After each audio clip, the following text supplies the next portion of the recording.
It's entirely possible for someone to be racist and sleep with someone that they're racist against. It's entirely possible for someone to be racist and have a child or adopt a child that they're racist against. It's entirely possible for someone to be racist and hire an employee that they're racist against. It's entirely possible for someone to be racist and associate themselves with people that they're racist against. Too many people fall for the lie that association is equal to anti-racism and equality.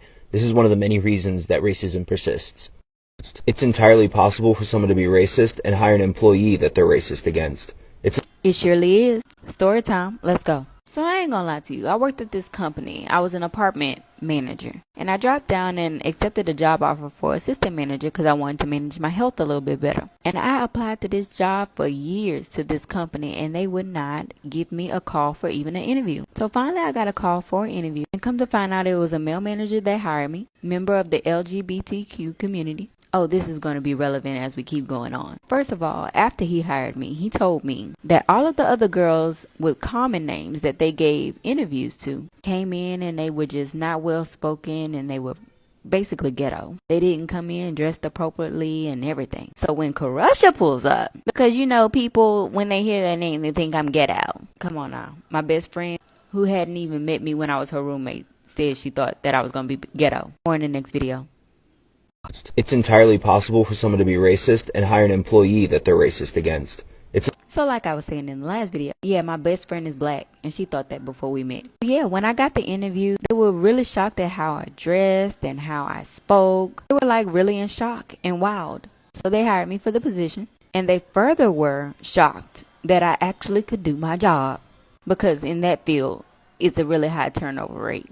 And a lot of people that get in that position don't know what the fuck they doing. But as corporate office is praising me, I'm the assistant manager. He's the property manager. Corporate office proceeds to send him these emails just praising my work. And he gets jealous. So every day he starts to do little microaggressions, little passive aggressive shit. And one day he said, I don't understand why black people are still saying black power. There's no need for black power anymore. Black people are ahead. And I said, I know this motherfucker who is a part of the LGBTQ did not just say this.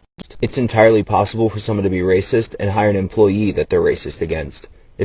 See people say little shit like that, expecting a reaction and a response because he expected me to act like a Keisha or a Shaniqua. And I just ignored him because I wanted to keep my job. And the crazy thing about it is, he said that, but he also told me the story that before they had even extended a job offer to me, they were going to pay me $12 an hour to do my job. And he had to vouch for me to get $16 an hour, which by the way is the highest that I've been paid working for anybody. It's just not making sense.